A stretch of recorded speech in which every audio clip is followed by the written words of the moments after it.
Oh my god, it's so messy. There's a cat behind me. Hello, cat. Hi, this is Rachel over at Moonlight Library. I'm here today to talk about the books I read in February. I was about to say March, but today's March 1st. I have a couple of books for you, 12 to be exact. And I'm trying to put them in like a random order, learning some stuff here about myself, and it's that I don't shuffle. If you're new here, be sure to subscribe and join me. There we go. Join me in, there we go. Yes. Okay, we're set up. That was weird. Should I have already been talking to y'all? Who knows? Anywho, so we're gonna start with a book I'm currently reading because I was like, I want to talk about it in my February wrap up, and then I didn't finish it. I was like so sure I was gonna finish it. And I've been like really reading it, but I've been busy. But I wanted to read it before, well, I'll just tell you what it is. Daisy Jones and the Six. So the new show comes out in a couple days, and I was like, I want to read this before the show comes out, and I want to talk about my feelings about it before the show comes out. But guess what? That didn't happen. I didn't finish it. I'm like almost done. So page 200 something, like 75% done, and I'm loving it. I'm obsessed. I love the interview format, 1970s rock band. I did not think it would be my thing, but you know what? It's turning out to be my thing. Kitty, my cat's playing. Surprisingly, Daisy Jones is my thing, and I'm really enjoying it. And it's not that I love the characters per se. Like, I don't like the main characters, Billy and Daisy. I was gonna say Joey. Like, where was that coming from? I don't even know Joey. I do know a Joey. Anyways, that does not matter. So I know people named Joey. It's a common name. That's a name I know. I'm loving it. I cannot wait for the show. I'll tell you my final thoughts when I finish it. I'm also working on a video where I'm gonna read some Taylor Jenkins Reid's books. That's the plan, because I've never read her, and we're gonna try it out. So here are the books that I actually read, actually finished in February. 12 books. We are starting with, let's start with my favorite book of the month, and it's from Book of the Month. That's so stupid. Love on the Brain by Hazelwood. I read The Love Hypothesis before, and just my type of romance writing. You know, it's got some steam, but it's also got some laughs. It has science, it has everything. So we're following our main character, B, as she gets a project with NASA. She has her PhD in neuroscience or something, and she gets this project where she's going to NASA on this like grant funded thing, and who's gonna be there but her arch nemesis from her doctorate program. And we'll just see how that turns out for her, because obviously, I mean, look, the cover gives it, being a romance book gives it away. Anyways, so many factors going on in this one. It had a little bit of like, ooh, what's going on? Intrigue. Like, there's some weird stuff going on in the lab. There's like cats, and there's fun, and there's cuteness, and you're just like, ah! Enemies to lovers, but not really, because it's more of like, if you don't like a miscommunication trope, this ain't for you. It's amazing. Next book is the book I read with my book club, and that is The Light Pirate, and that's by Lily Brooks-Dalton. This one I gave, well, the other one I gave 5 stars. This one I gave 4 stars. This takes place in Florida, and it's about a world where the hurricanes are really hitting Florida hard because of the environment being bad. And why did I say it like that? So it's horrifying, especially living in Florida and being like, the sea level's probably gonna be rising pretty soon now, and what's gonna be left? How do you get out of Florida? It takes place in like three sections that take place probably like a number of years apart. It's like a decade and then another, maybe a decade apart for each one. And you're following this one person kind of throughout the whole thing. It's tragic, it's sad, it's, if you like plants and stuff, very interesting about like ecology and all of that. I really liked it.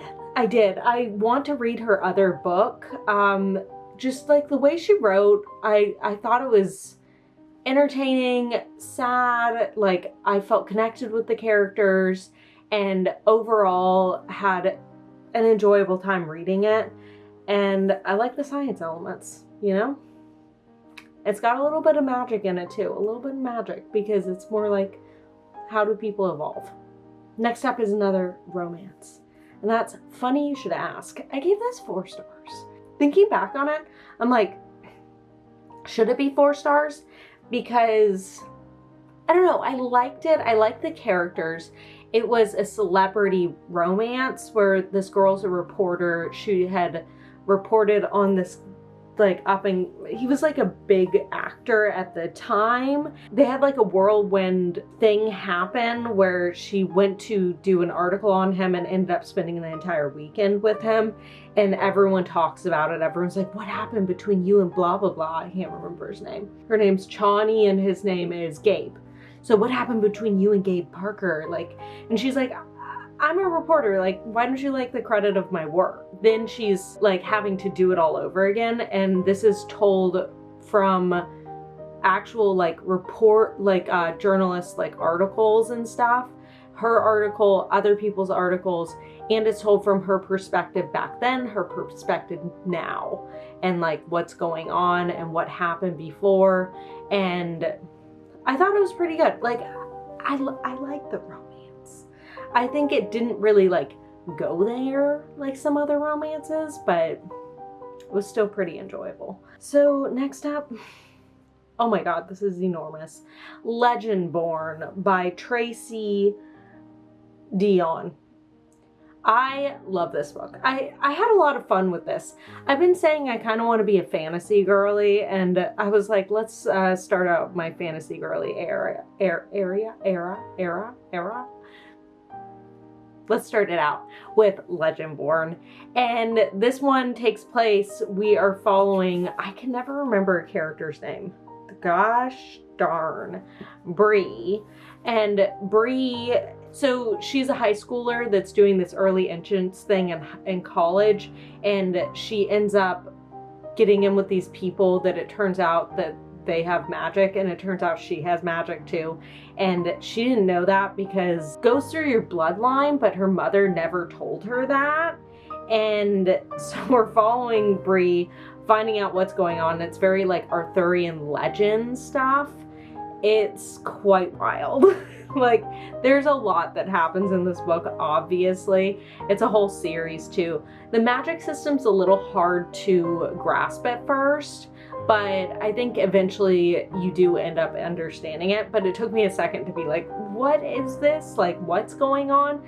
It was a hard introduction to it, but I will continue, and I do want to read Bloodmarked. That's the new one. People We Meet on Vacation. Maybe I should put both the Emily Henrys together. I read 2. I've never read Emily Henry, and I was very excited to read her finally. This is the second one I read. This one follows 2 friends who would go on like summer vacations together every year for like a decade basically or something. And then all of a sudden something happens between them that you don't know what, and they stop summering together. My cat's in a box scratching it. So it's a LPC, please don't do that. Stop it. So something happened between them, obviously, and she ends up hitting him up and being like, hey, it's been 2 summers, like I have this trip that I have to do for work, because she's like a travel blogger, but she doesn't actually have a trip that she has to do for work, and she ends up going with him on a vacation, and hello. Yeah, I mean, you know what I mean. Book lovers, 5 stars, beautiful, loved it. The other one was 5 stars too. Book Lovers follows 2 people. One of them's a literary agent and the other one is an editor. and they are like kind of work arch nemesis, but we're mainly following her. What are their names? Nora. I can never remember anyone's name.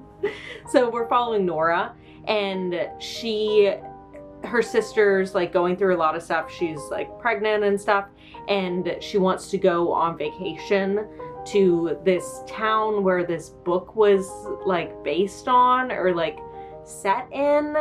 And Nora's like, I don't know, like she's kind of like this like stick up her ass sort of person, and her sister convinces her like, okay, fine, we'll go on this vacation to make you happy, whatever. So they end up going on this vacation. Vacation. And it turns out it's his hometown, and he's currently there. And so they have to spend forced proximity time together. And turns out there were some misunderstandings.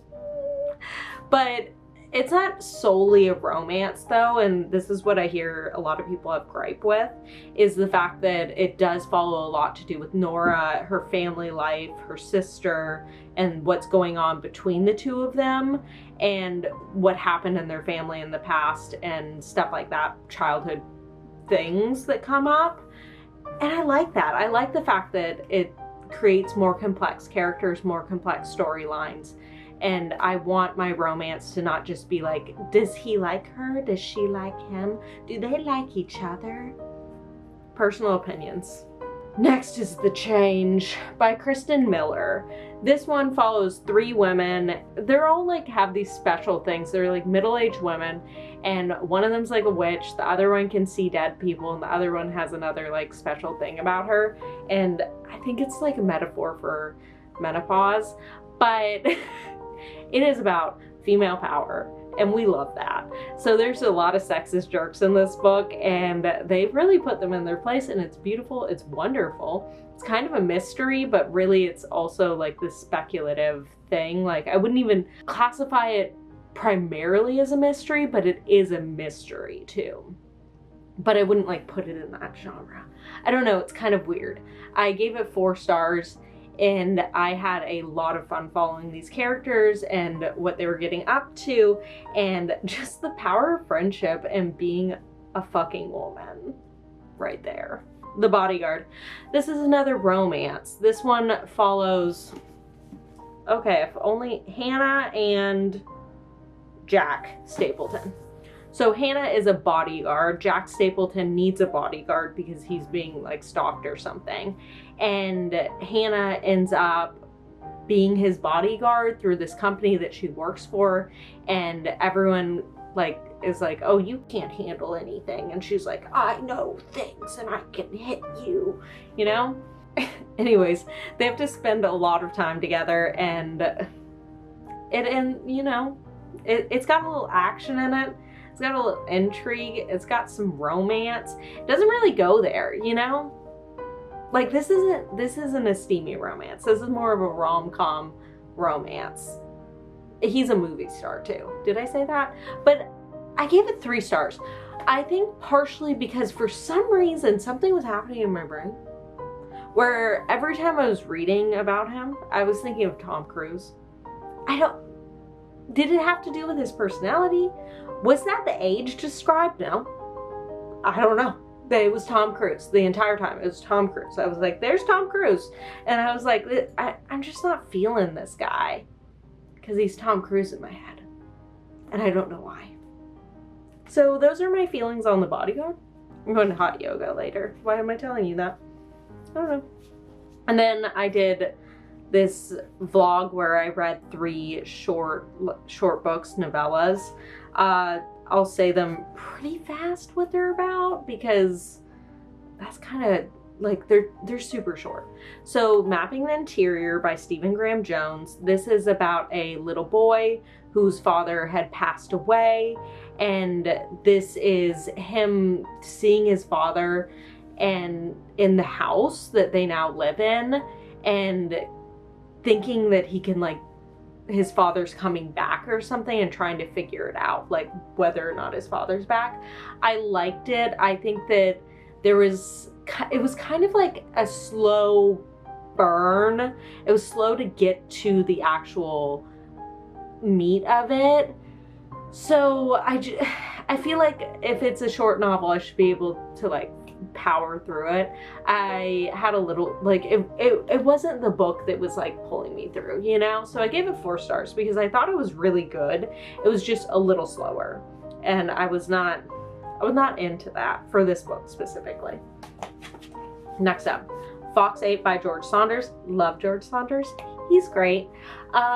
This one follows a fox who starts to learn English by watching people through the window read stories.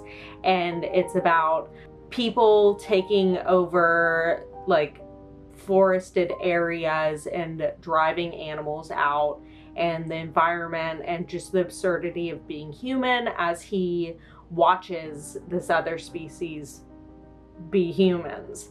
And it's cute, it's sad, it is really well done. It has like pictures throughout it. There you go. It has pictures throughout it. Very good. I gave it 5 stars. The Test by Sylvain Neuvel. This one is a British citizenship test sort of thing, and it's not quite what you think, and it is high action, crazy intrigue. The twists are there. If you want a twisty, this one's twisting it up, and it's amazing. I loved it. I would definitely recommend The Test to anyone that wants to read about a test. Lastly is Binti. Oh my god, I cried. I cried during this book. Very short. This is by Nnedi Okorafor, and this one follows Binti, who she lives on Earth, and she gets a placement to go to this university out somewhere in another universe, galaxy, solar system. We're gonna say solar system. And her people don't usually leave Earth, and they also smear this clay all over themselves because it's like makes them one with the Earth and stuff. And she ends up leaving, and her whole family's like, how dare you leave? You can't leave. And some crazy stuff happens on the ship, and it's all about humanity, learning about other people, understanding other people, harmonization. It is beautiful. I don't know why I said that like that, but I did. I would definitely recommend. I want to read the rest of the series because there's a lot in that series. That is it for the books I read in February. I was about to say March again, but that is incorrect. And I hope you enjoyed it. I had a lot of fun reading all those books. Don't know why I did that. Don't know why I did that.